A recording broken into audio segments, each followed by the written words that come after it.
tahu bahwa Pak Junaidi sedang dalam pendidikan guru penggerak? Saya tahu bahwa Pak Junaidi sedang ikut pendidikan guru penggerak. Saya tahu kalau Pak Jun lagi pendidik guru penggerak. Saya tahu kalau Pak Jun itu lagi pendidikan guru penggerak. Perkenalkan, nama saya Jumaliati, saya guru SMA Negeri Unggul Darussalam Labuan Haji. Saya tahu Pak Junaidi Dongoran sedang mengikuti pendidikan guru penggerak. Saya tahu Pak Jun lagi dalam pendidikan guru penggerak.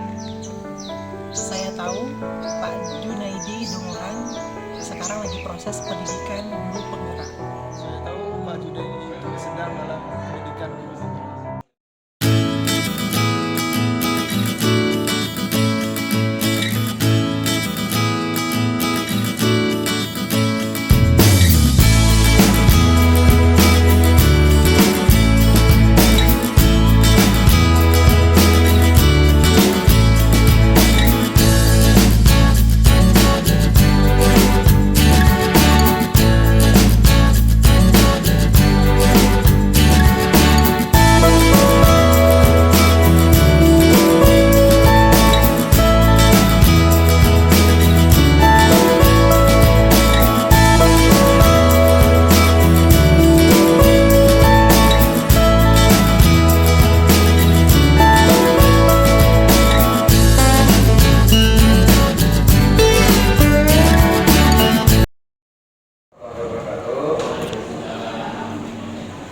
Sama-sama kita panjatkan puji dan syukur kepada Allah Subhanahu wa Ta'ala yang masih beri kita kesehatan dan kesempatan sehingga pada hari ini kita dapat bertatap muka di ruangan yang sederhana ini dalam rangka melaksanakan aksi nyata dalam guru penggerak angkatan keempat, di mana aksi nyatanya adalah implementasi budaya positif di SMA Negeri Unggul Darussalam Labuan Haji Kabupaten Aceh Selatan.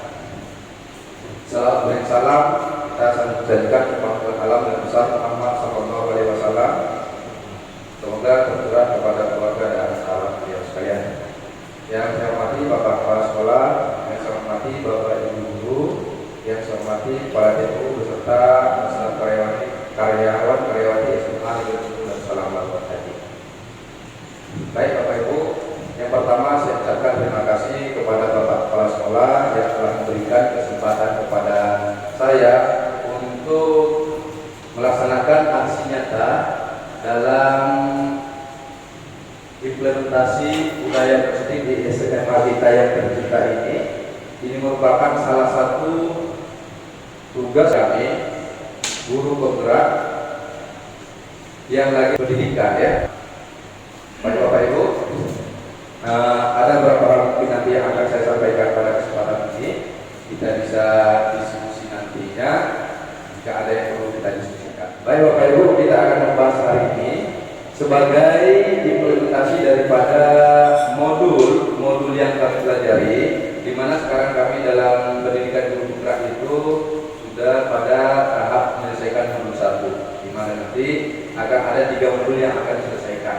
Salah satu tugas kami adalah aksi nyata menyampaikan apa yang sudah kami pelajari pada pendidikan guru penggerak angkatan keempat ini.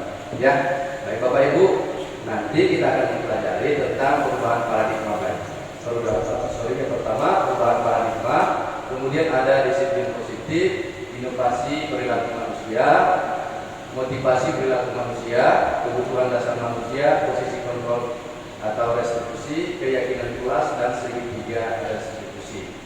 Baik Bapak Ibu, sebelum kita masuk ke materi yang pertama, kita lihat dulu yang pertama ini. Siapa kira-kira Bapak Ibu Bapak Pendidikan Indonesia?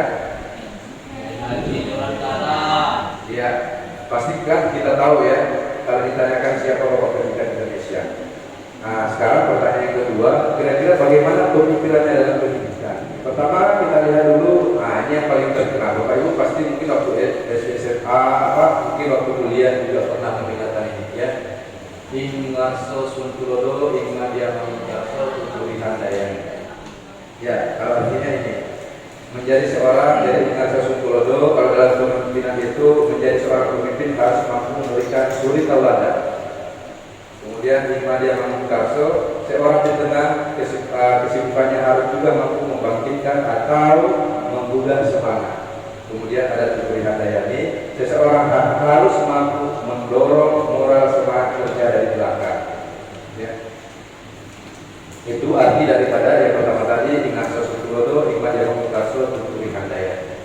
Bapak Ibu kita lanjut. Kemudian Bapak Pengajar Dewantara itu menjelaskan tentang pendidikan itu.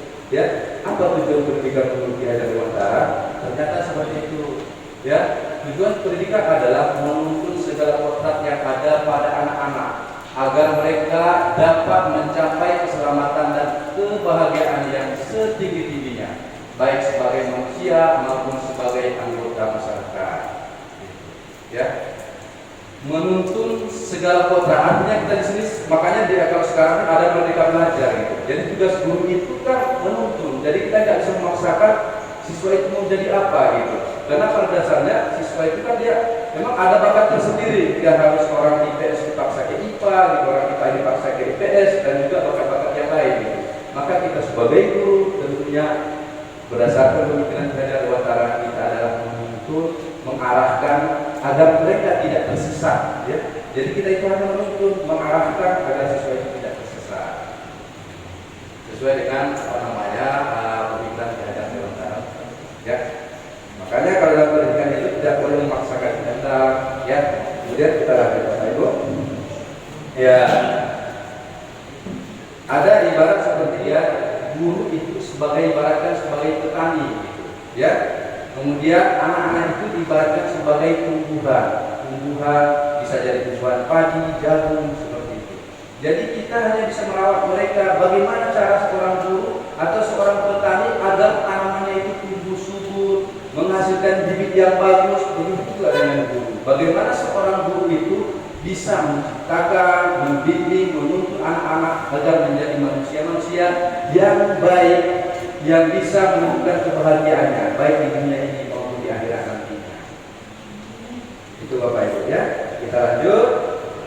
Nah, ini selaras dengan tujuan pendidikan nasional, ya.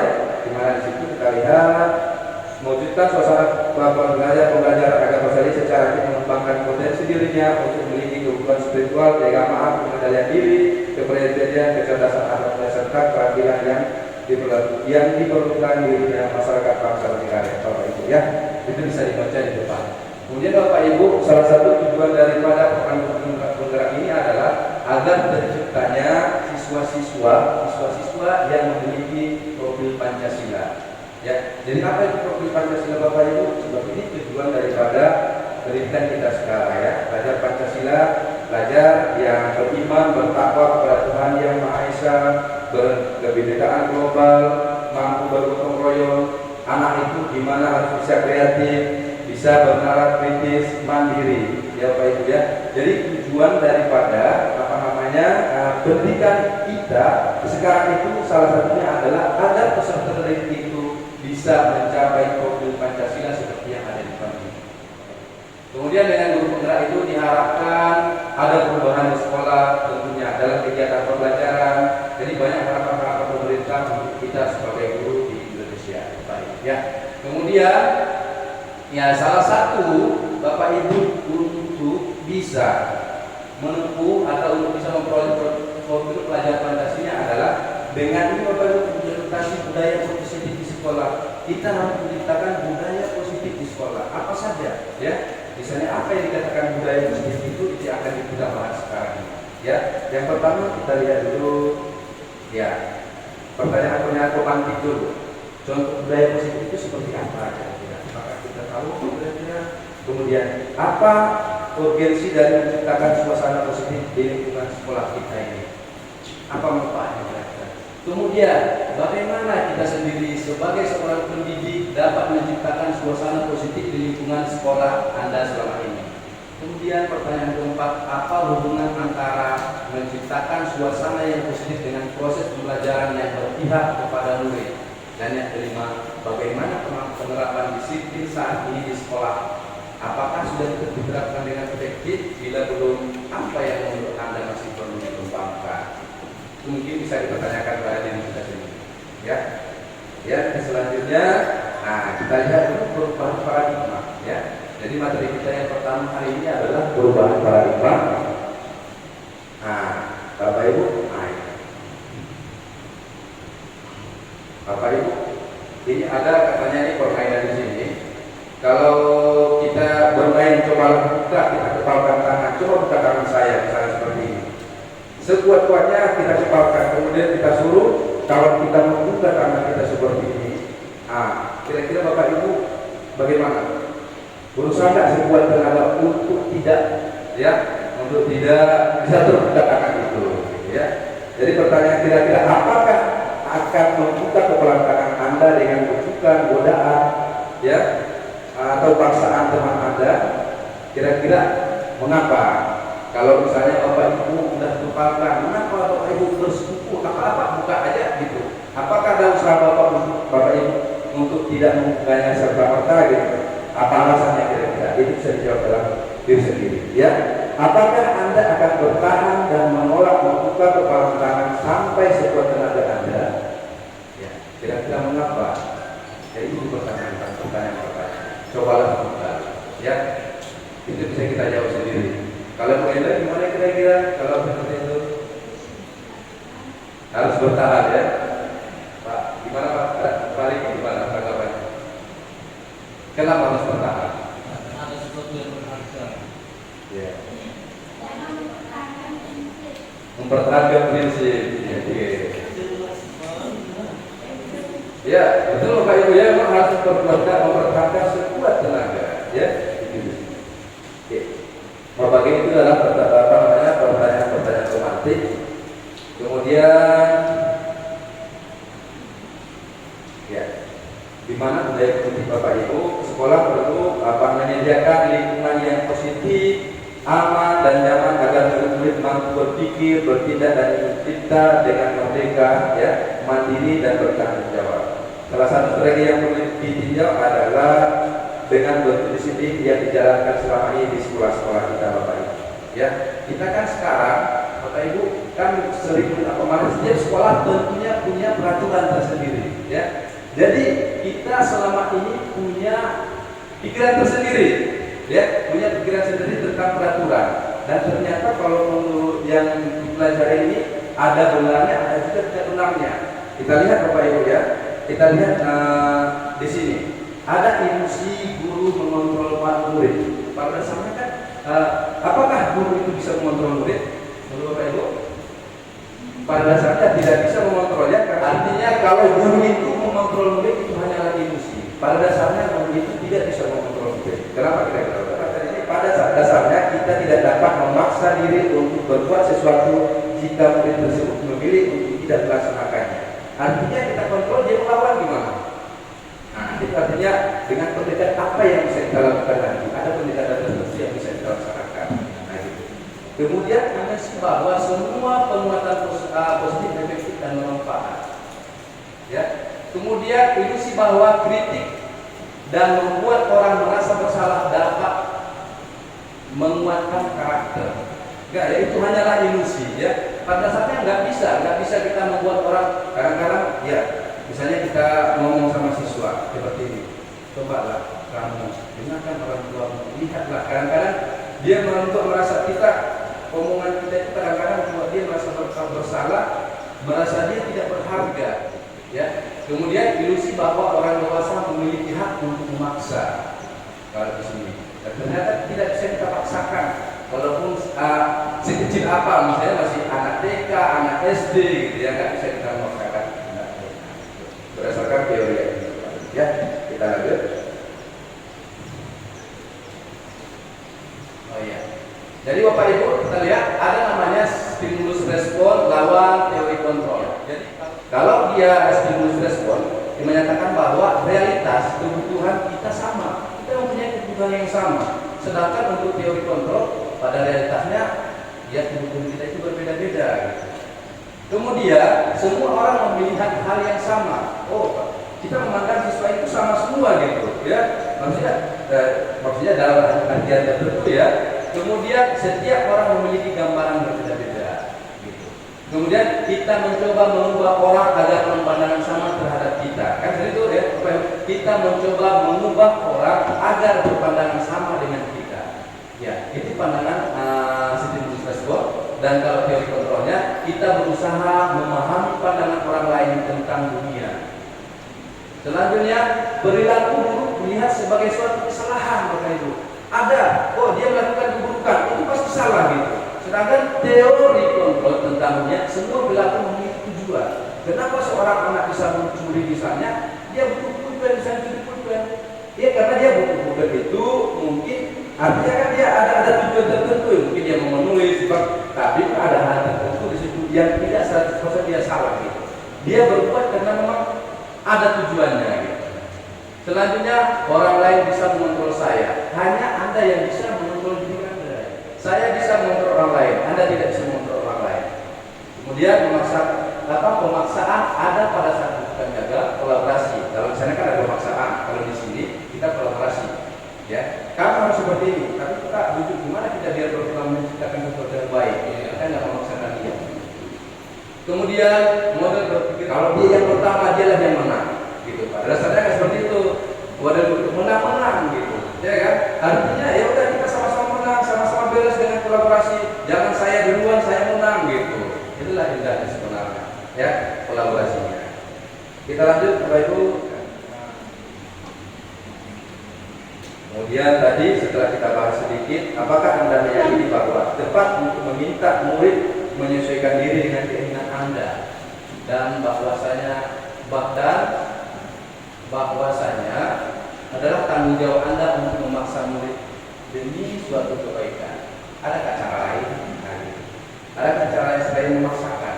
Ya, ada ya, tentunya ada. Ayo kita lanjut.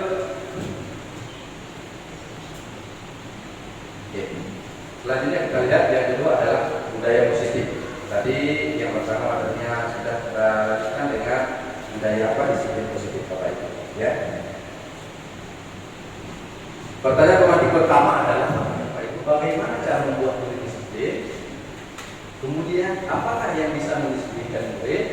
Apakah guru yang bisa mendisiplinkan murid? Atau kepala sekolah? Atau orang tua murid? Atau murid itu sendiri? Mengapa? Itu bisa kita jawab sendiri Bapak Ibu. Ya. Ya. Jadi bagaimana cara membuat? Nah, bisa dengan cara apa Bapak Ibu? Kerjasama. Oke Bapak Ibu. Kita lanjut ya. Itu bisa dijawab sendiri pertanyaan. Ya.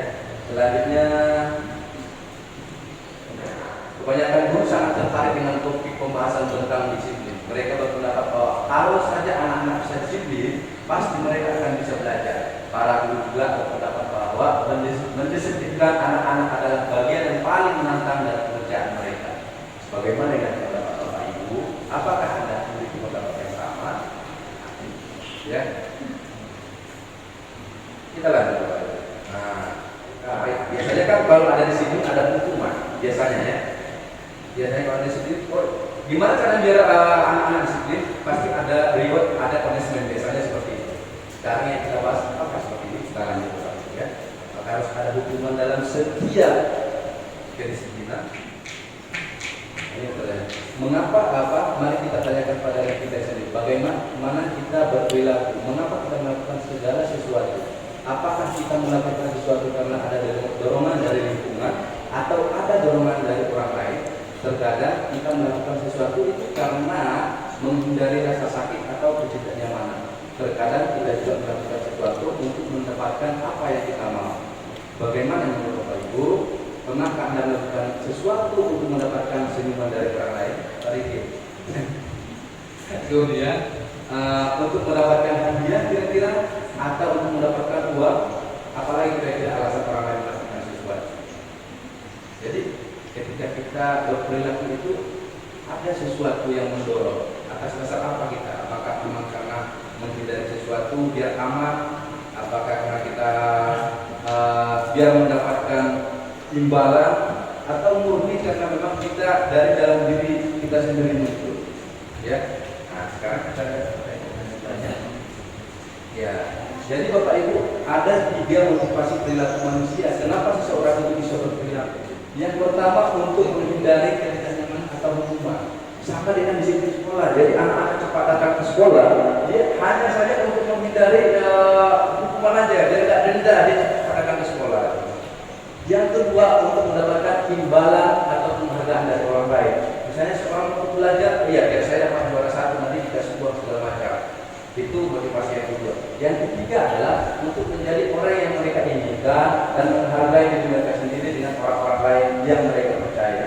Ya, orang dengan motivasi inilah yang akan bertanya, akan menjadi orang yang seperti apa bila saya melakukannya. Mereka melakukan sesuatu karena nilai-nilai yang mereka yakini dan hargai, dan mereka melakukannya karena mereka ingin menjadi orang yang melakukan nilai-nilai yang mereka yakini tersebut. Ini adalah motivasi yang akan membuat seseorang memiliki disiplin positif, ya, karena motivasi perilakunya bersifat internal bukan eksternal. Jadi sebenarnya motivasi dia yang ketiga yang jadi kita berbuat bukan karena orang lain, murni karena berasal dari dalam diri kita sebagai siswa, sebagai manusia, gitu ya. Walaupun memang selama ini kita sayang di Bapak Ibu pernah mengalami yang nomor 1, yang nomor 2, tapi yang menciptakan budaya positif itu adalah dengan yang nomor 3, tanpa ada paksaan, tanpa ada hukuman, dia bisa. Jadi kita sekarang yang digerakkan itu adalah bagaimana kita Bapak Ibu guru bisa menciptakan siswa-siswa kita agar berperilaku motivasi yang ketiga ini, ya. Bagaimana membentuk siswa yang seperti yang ketiga, bahwa motivasi itu timbul dari dalam diri siswa itu sendiri tanpa harus ada. Berarti dengan seperti itu maka terciptalah budaya positif. Seperti yang saya jelaskan tadi sudah. Jadi mungkin pertanyaan yang kedua adalah bagaimana cara kita sebagai guru untuk menanamkan disiplin positif yang positif ini kepada murid-murid kita. Akan disiplin positif, tapi yang positif lagi yang nomor 3-nya tadi. Bagaimana cara kita, ya, sebagai guru. Itu mungkin bisa kita tanyakan pada diri kita, kemudian kita jawab sendiri, kita bisa merancang apa yang bisa kita lakukan. Kita lanjut, ya. Kemudian selanjutnya kita lihat hubungan dasar manusia, Bapak Ibu.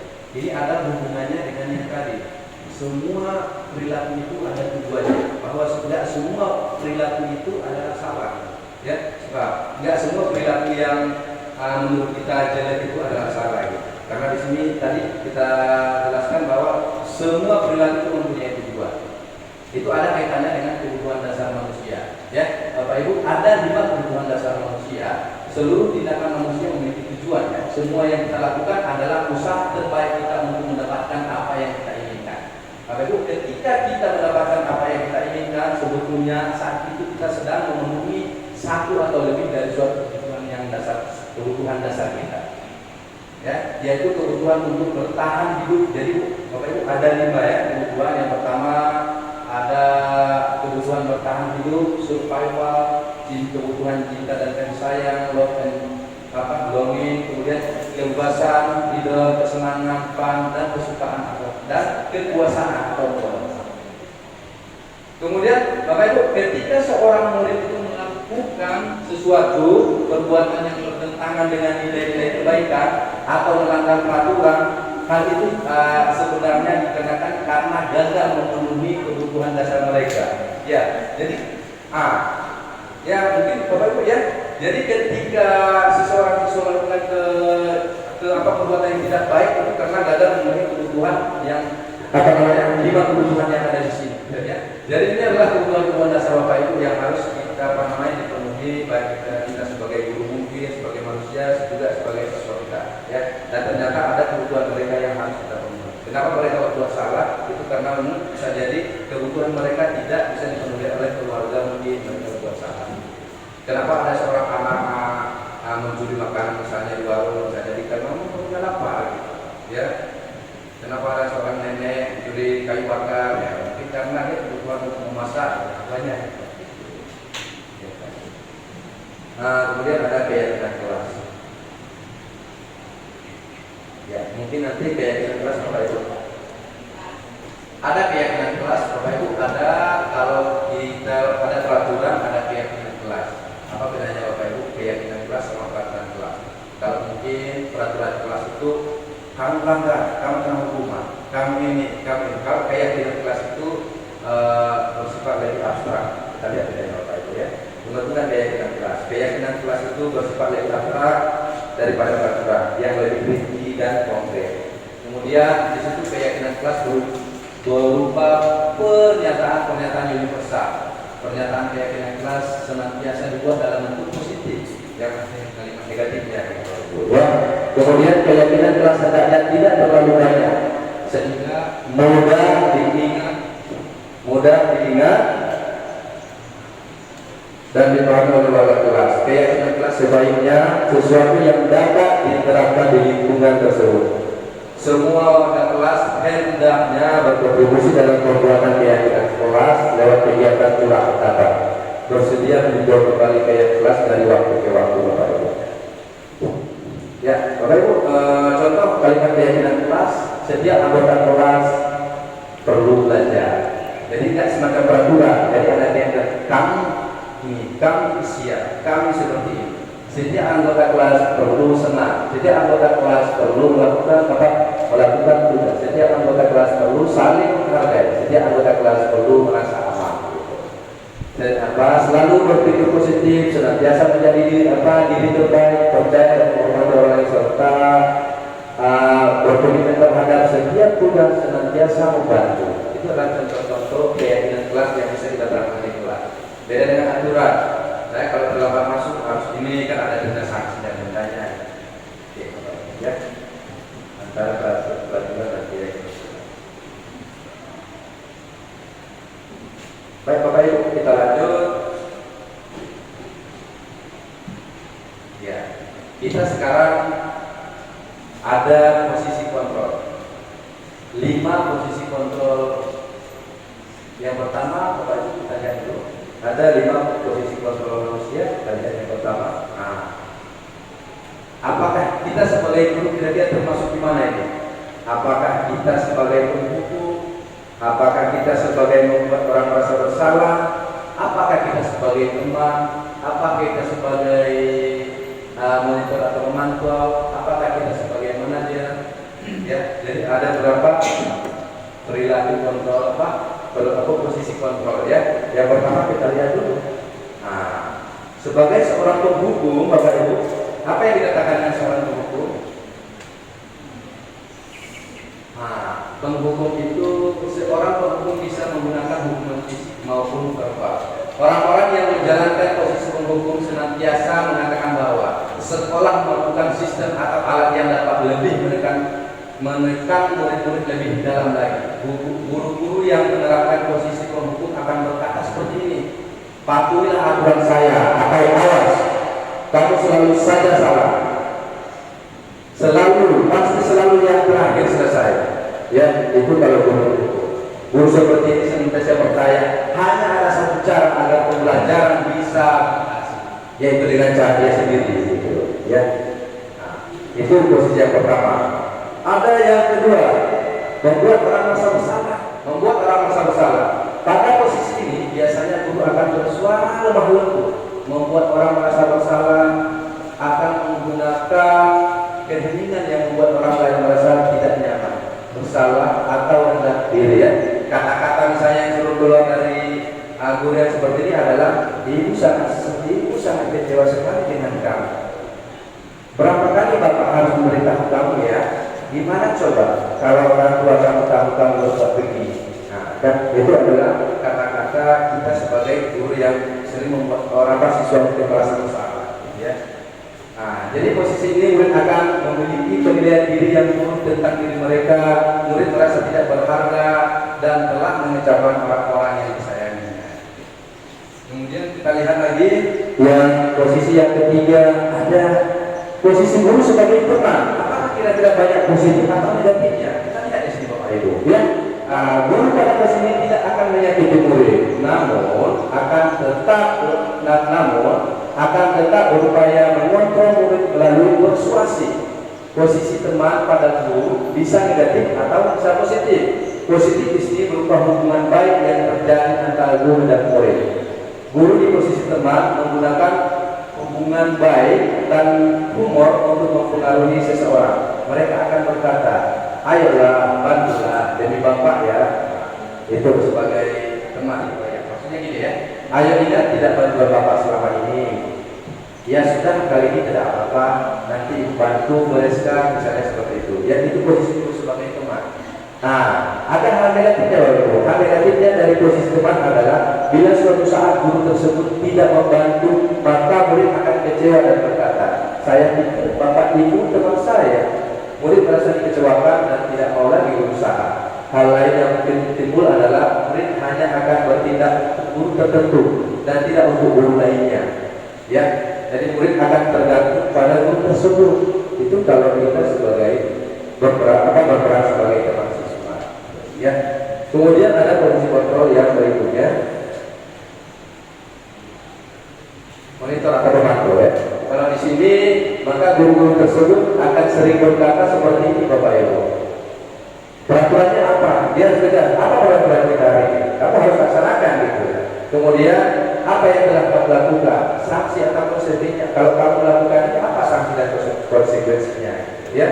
Kemudian di bawah tadi seorang pemantau sangat mengandalkan perhitungan catatan. Jadi dia sering anak berbuat salah catat. Jadi dengan dia berkata dengan data. Nanti dipanggil misalnya seperti kalau sudah berbuat berapa kesalahan berdasarkan pemantauan atau catatan lupa. Nah itu berdasarkan pemantau.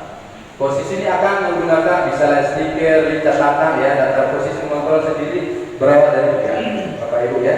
Itu bisa dibaca sendiri di depan. Pemantau itu dia sangat mengandalkan catatan-catatan. Kalau ada kesalahan dari siswa, dia akan mencatatnya kemudian memanggil siswa dengan bukti-bukti yang ada. Ya. Kemudian apalagi Bapak Ibu yang terakhir ada sebagai mentor di sini ya, di mana guru berbuat sesuatu bersama dengan murid, mempersilahkan murid mempertanggungjawabkan perilakunya, mendukung murid agar dapat menemukan solusi atas permasalahannya sendiri. Seorang manajer telah memiliki keterampilan di posisi teman maupun pemantau, dan dengan demikian bisa jadi di waktu-waktu tertentu kembali kepada kedua posisi tersebut bila diperlukan ya. Namun bila akan menginginkan murid-murid kita menjadi manusia yang merdeka, mandiri dan bertanggung jawab, maka kita perlu mengacu pada restitusi yang dapat menjadikan murid kita seorang manajer bagi dirinya sendiri.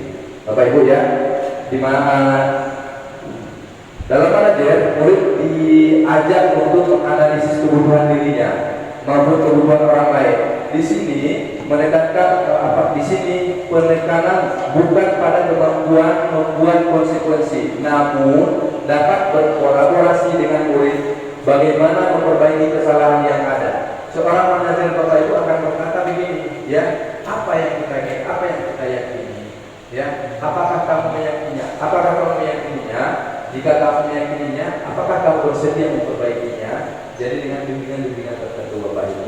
Apa rencana kamu untuk memperbaiki hati ini? Ya, Bapak Ibu, gimana Bapak Ibu kira-kira di antara posisi kontrol tadi apa yang paling baik menurut Bapak Ibu?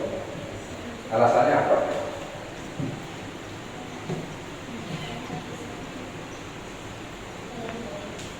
Ya.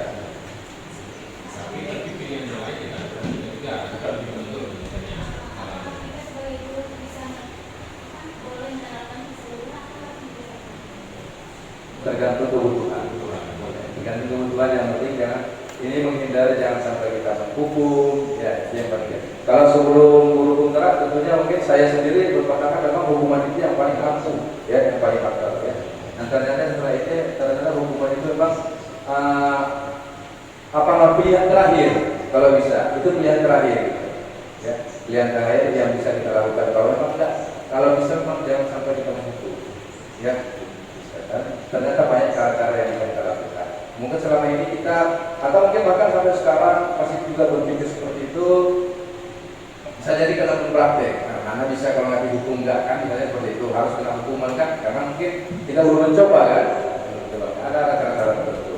Nanti mungkin kita bisa diskusi sama guru BK ya.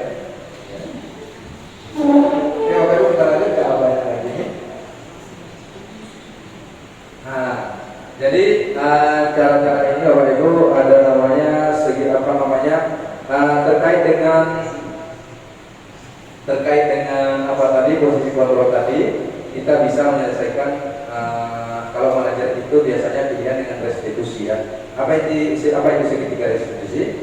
Kita lihat Bapak Ibu, restitusi itu adalah proses menciptakan kondisi sebagai murid untuk memperbaiki kesalahan mereka sehingga mereka bisa kembali pada kelompok mereka dengan karakter yang lebih kuat. Ya, Bapak Ibu, ketika anak-anak salah, kita panggil mereka dengan segitiga, dengan restitusi ya. Artinya setelah kita panggil ada perbaikan dari dalam diri mereka.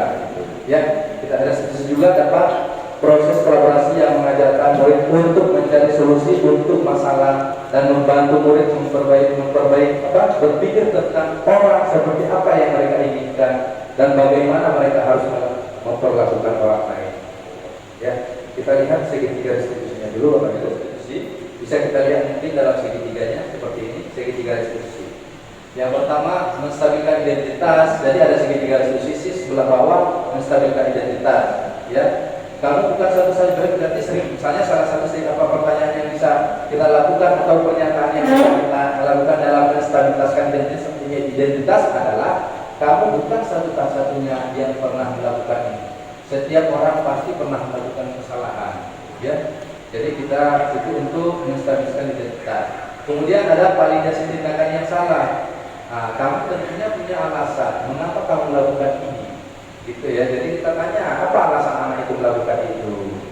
Kemudian adakah cara yang lebih baik efektif untuk mendapatkan apa yang kamu butuhkan, gitu ya.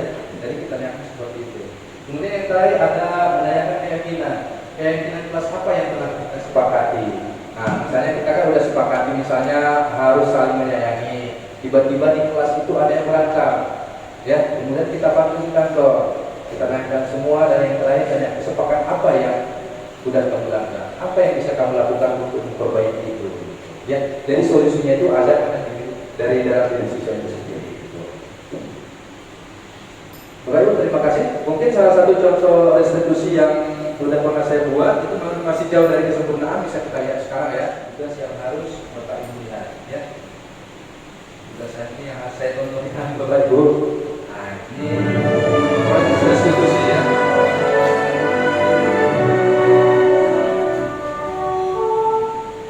Ini praktik restitusi ketiga yang tadi. Ya.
yang pernah saya lakukan Bapak Ibu, jadi intinya di situ adalah ketika untuk resolusinya itu siswa itu menemukan apa kira-kira solusi terbaik untuk dirinya sendiri, kan hanya dia yang tahu. Seperti tadi, kenapa Susi terlambat? Saya tadi malam Pak terlambat karena nonton cerita film Korea, makanya telah tidur. Jadi pertanyaannya, saya bilang saya juga pernah suka nonton film Korea seperti itu. Kemudian terakhir katanya, ya nggak jadi masalah kamu nonton film Korea, cuma adakah cara yang terbaik menurut kamu? Kamu tetap bisa nonton film Korea dan kamu tidak akan terlambat ke sekolah, gitu. Bagaimana cara kamu? Oh ya ada Pak, saya akan nonton film Korea nanti di waktu luar, tidak lagi nonton film pada saat malam hari. Jadi dia menemukan solusi terhadap apa ya permasalahan yang dia alami. Pada bagian akhir ini kita akan berdiskusi Bapak Ibu terkait apa yang sudah disampaikan hari ini. Mohon kira-kira Bapak Ibu tanggapan atau pertanyaan, silakan Bapak Ibu. Terima kasih. Assalamualaikum warahmatullahi wabarakatuh. Waalaikumsalam. Ya, pertama saya ucapkan selamat kepada Pak Jun melakukan aksi nyata sebagai calon guru penggerak dan mudah-mudahan sama nanti itu pun menjadi guru penggerak. Saya sudah mengikuti dari awal ya presentasinya, jadi sangat bagus. Yang terpahami sama saya adalah bahwa bagaimana kita memberdayakan anak itu sendiri ya, sehingga dia bisa mencari solusi terhadap persoalan yang ada pada dirinya sendiri. Jadi sehingga fungsi guru di sini untuk memfasilitasi saja. Ya, saya menilai ini sangat baik ya. Nah kalau solusi dari dia ya tentu yang terbaik buat dia, dan itu pun tentu dalam batasan-batasan yang kita nilai lebih baik ya. Nah, cuman saya di sini harapan saja barangkali kalau bisa anak-anak kita sekarang sudah terlatih dengan video-video pendek seperti itu, bagaimana di samping anak-anak itu juga dia berinisiatif membuat video-video pendek, nah itu mungkin menjadi sebagian hobi sebagian besar anak kita. Juga kalau bisa ditugaskan dia problem apa yang ada pada anak itu dan disuruh ciptakan sama dia problemnya itu, suruh cari solusinya dengan membuat seperti video-video pendek seperti itu. Nah itu barangkali ke depan, jadi sehingga anak itu senang dia dia merasa ada kesalahan pada dirinya, kesalahan itu dia coba expose ya dalam bentuk video pendek, dan itu sekaligus menjadi solusi nanti. Jadi dia mencari solusi dengan cara yang senang bagi dia. Itu saja mungkin. Assalamualaikum warahmatullahi wabarakatuh. Assalamualaikum warahmatullahi wabarakatuh. Apa yang disampaikan Pak Syarif itu sangat luar biasa ya. Bagaimana mungkin dia ketika membuat video itu disebarkan, mungkin kan solusi untuk diri sendiri, dan sebenarnya itu bisa bermanfaat untuk orang lain ketika disebarkan. Jadi ketika dia bisa menyelesaikan solusinya sendiri, ternyata bisa juga menyelesaikan beberapa atau mungkin bisa jadi ribuan ya masalah orang yang sama dengan dirinya sendiri gitu ya. Dan insya Allah nanti akan kita coba terapkan. Ya. Baik Pak Syarif, terima kasih. Bapak Ibu yang lain gimana? Oke, silakan.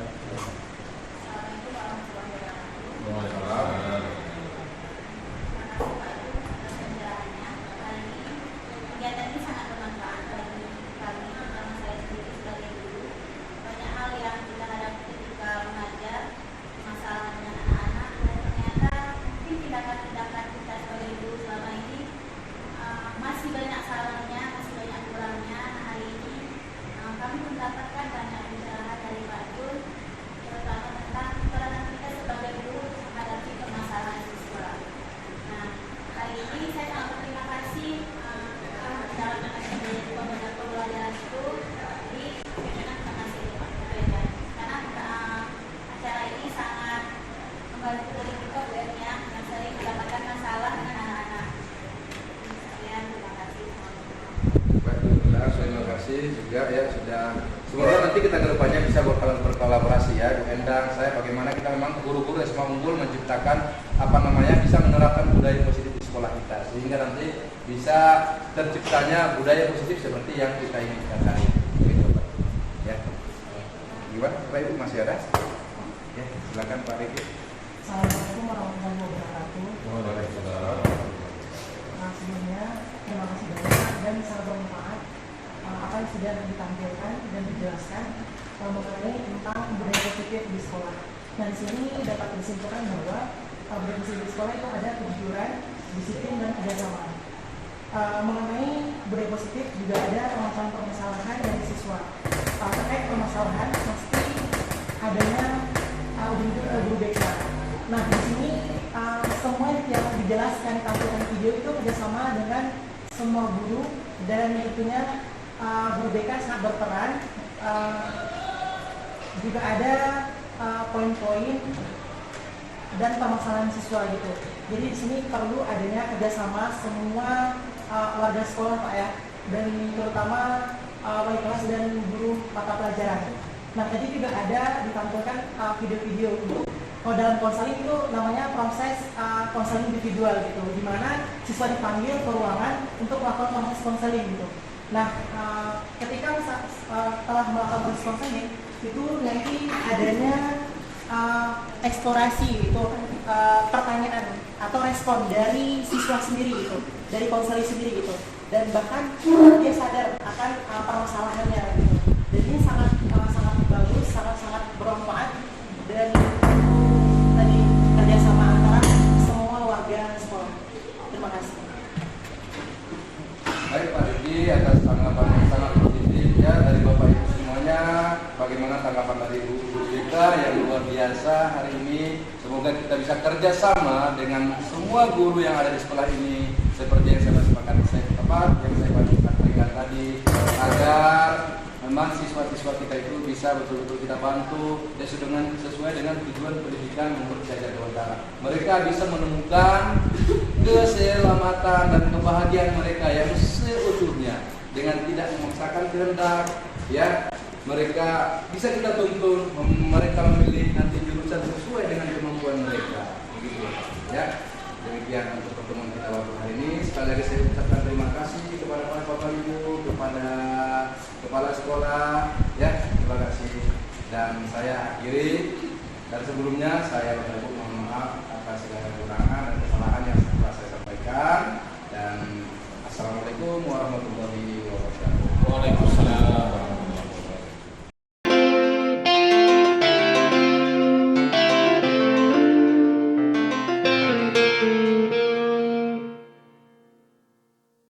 Perkenalkan, nama nama saya Jumaliati, saya guru SMA Negeri Unggul Darussalam Labuan Haji. Setelah mengikuti sosialisasi yang dilakukan oleh Pak Jun, sangat bagus karena bisa memotivasi kami untuk lebih bisa meningkatkan mutu ataupun kualitas proses belajar mengajar di sekolah. Dan menurut saya bisa menjadi suatu proses kolaborasi yang bagus untuk menerapkan budaya positif di sekolah. Dan saya pun juga sudah mengikuti presentasi beliau dan saya melihat cukup bagus ya, cukup berpotensi ya. Semoga Pak Jun terus dapat menjalankan tahap demi tahap sehingga betul-betul nanti bisa menjadi guru penggerak. Dan juga saya ada juga menonton video-video beliau ya tentang bagaimana mengatasi ya anak-anak dalam berbagai masalahnya. Dan saya melihat cukup bagus ya dalam mengantisipasi anak-anak itu ada solusi-solusi yang diberikan sehingga anak-anak itu merasa tersentuh dan kemudian ya tentu anak-anak itu mau mengikuti aturan-aturan yang ditetapkan di sekolah. Ya, semoga ada ide-ide baru nanti terus dari Pak Junaidi ya untuk menggerakkan tidak hanya mungkin barangkali siswanya tapi juga guru-gurunya. Ya. Itu barangkali tanggapan saya terhadap calon guru penggerak Pak Junaidi Dongoran. Selamat Pak Jun. Terima kasih. Perkenalkan, saya Riki Agustin, guru bimbingan konseling SMA Negeri Unggul Darussalam Labuan Haji. Setelah saya mengikuti kegiatan sosialisasi yang diberikan oleh Pak Jun, sangat bermanfaat ya, sangat memberikan informasi seputar tentang siswa dan sangat bekerjasama dengan semua elemen-elemen yang ada di sekolah dan sangat berkaitan juga dengan bimbingan konseling. Nah, di sana ada pemanggilan siswa melakukan proses konseling individual dan juga memberikan solusi-solusi terhadap siswa. Nah, di dalam konseling itu sangat bermanfaat dan juga sangat bekerjasama antara semua warga sekolah. Nah, untuk kedepannya semoga lebih baik lagi dan tentunya semakin sukses. Salam guru penggerak.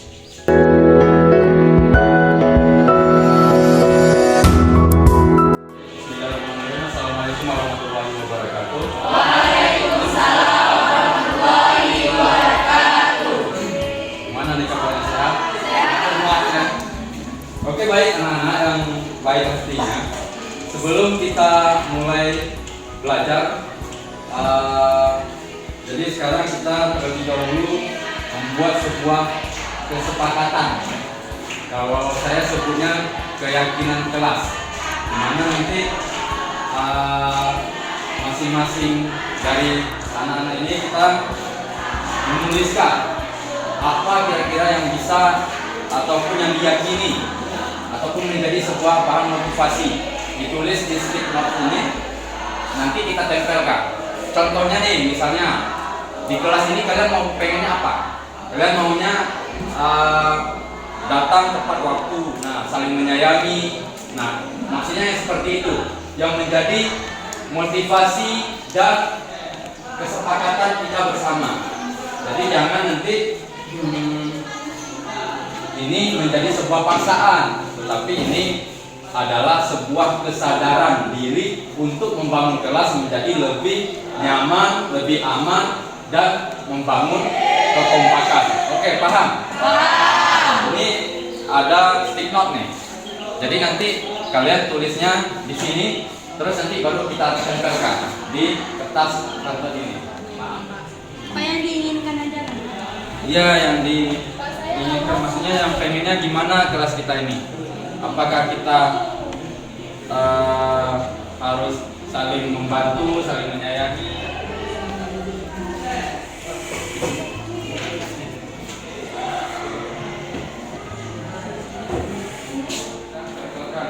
Kita baca supaya kelas kita tuh. Jadi intinya yang kalian tulis di situ adalah kata-kata yang bisa membangun kalian menjadi lebih baik. Jadi yang positif-positif, bukan yang negatif. Boleh. Dan bagus, Pak. Mana yang lain? Yang udah? Udah, satu lagi ya.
Pembelajaran yang menarik dan tentunya berpusat pada siswa.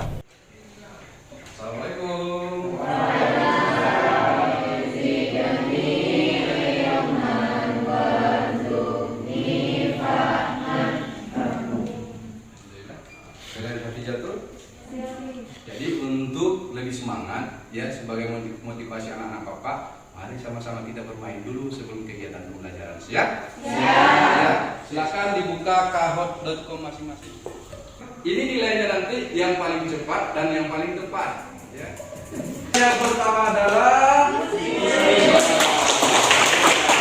pada saat kegiatan pembelajaran terakhir kita akan bermain lagi dengan ini. Kira-kira apa yang sudah kita pelajari bisa nggak kalian tangkap? Apa yang masih kalian ingat tentang statistik? Ya silakan. Mea, modus. Pengumpulan data-data. Kita akan belajar tentang bagaimana menyusun tabel distribusi frekuensi kelompok agar tujuan pembelajaran kita ini tercapai dan menyenangkan. Dulu berdasarkan kelompok masing-masing. Walaupun belajar kelompok kita harus tetap jaga jarak. Juga benda yang ada di sini nanti kalian isi ini. Dipahami dulu bagaimana petunjuknya. Sekarang silakan cari bahannya di. Gimana dia? Ada kendala?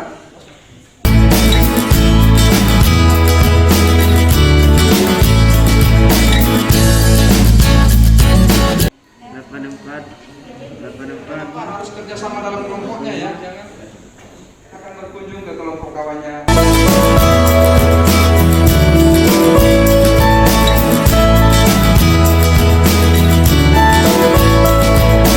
Sekarang boleh kita diskusikan. Satu, ya silakan kelompok satu mau menanyakan ke kelompok mana? Ini dari kelompok 2 akan menjawab pertanyaan dari kelompok 1. Histogram berfungsi untuk mengetahui. Ya, silakan kelompok 2 ya. Baik, saya akan bertanya kepada kelompok Kelasnya tuh 4 atau intervalnya. Jadi dimulai dari interval 72 sampai 75. Sekian. Agar kalian lebih memahami tentang apa itu tujuan pembelajaran kita hari ini, ya saya jelaskan yang ada. Langkah yang pertama kita lakukan adalah dengan menentukan rank. Apa itu rank? Kesimpulan pada pembelajaran kita pada hari ini itu cara membuat tabel frekuensi, distribusi, dan histogram serta poligon.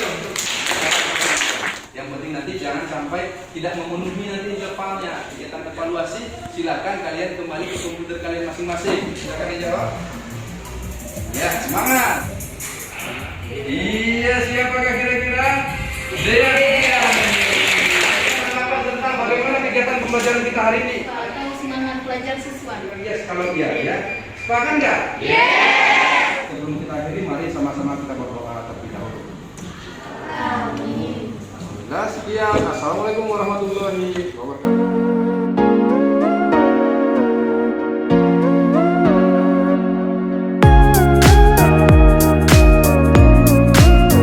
Assalamualaikum warahmatullahi wabarakatuh. Perkenalkan, saya Dewi Febriani dari kelas 12 IPA 2. Tanggapan saya tentang Pak Junaidi yang sekarang itu, pertama, lebih asik, metode pembelajarannya lebih bervariasi. Yang kedua, lebih mengayomi dan lebih sabar menuntun kami dalam belajar. Yang ketiga, itu lebih peduli terhadap kondisi murid-muridnya dan kegiatan pembelajarannya juga lebih fleksibel. Semangat!